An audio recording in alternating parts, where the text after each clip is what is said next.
The Man of Steel issue 6 sees John's decision to join his grandfather unfold as he says he knows that there is a timeline out there where he grows up and kills millions. Clark says they can't worry about all the different timelines and realities and have to focus on right now and what's here in front of him and worry about himself, not another version of himself. Clark tells his son that he and Lois are proud of him and know it's hard growing up, but he has them to help. John begins to cry, saying the Teen Titans wouldn't have him on their team because he wasn't good enough and there is something wrong with him. In the present, Superman confronts Rogol-Zar at the Earth's core, demanding to know what technology he is using and what the symbol on his staff means. Superman goads Rogol into attacking him, knowing he can't fight the warrior head on, but he can stay ahead of him. Superman rips the device Rogol was using from the Earth's core, speeding it into space. It's here he tries to figure out how to destroy something that can survive at the Earth's core. In the past, John says he needs to figure out what's wrong with him so he doesn't kill in the future, and Jor-El is offering him a solution. Jor reveals he wants to take John all across the universe and give him perspective and experience. Since Lois won't let that happen, Jor gives them another option. They all come with him. Lois and Clark still say no as they have commitments on Earth like jobs and being Superman. John still wants to go, but again Lois and Clark say no. Lois however calls her lawyer, reminding Clark that she has a 2-book deal. The first book is a tell-all about the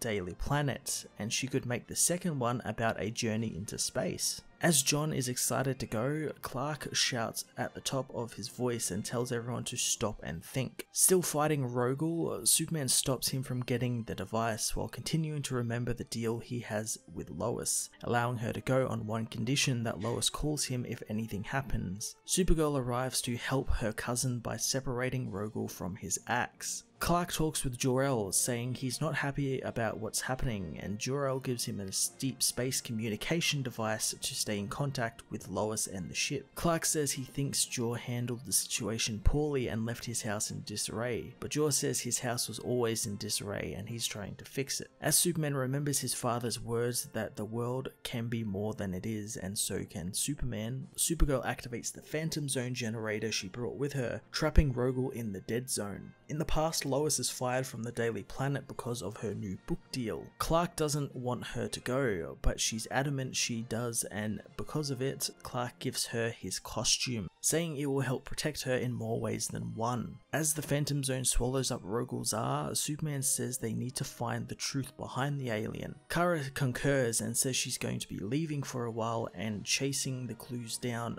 to back where they came from, and that means going out into the galaxy. Clark reveals that he can't contact his family anymore since the comm device he was given was broken in the Fortress fight. Kara says however she will look out for his family, but he doesn't know where they have gone. Finishing their task, Superman and Supergirl release hundreds of lanterns in honor of Kandor and the people that died during Rogol's attack. In the past, Clark bids his family goodbye as they board Jor-El's shuttle, leaving him alone in a quiet, dark house. In the Metropolis firehouse, Melanie Moore is confronted by a boy who wants to talk to her about who has been starting the fires, revealing he saw Superman doing it. The Man of Steel issue 6 ends Brian Michael Bendis' first arc on Superman, and boy was it kind of meh. The book has had some great moments in it, like Superman's fights with Rogol-Zar were cool, but outside of that everything was very meh and didn't seem they had really any real direction. The Jor-El story could have been spread out much more over these 6 issues, but instead it's packed into this final issue where it's revealed what happened to Lois and John. On top of that, it completely undercuts the Oz effect and Jor-El's story in that, seeing as it's basically the same, but in that story he was a bit more villainous, but now Clark and Lois and all that are kind of trusting him and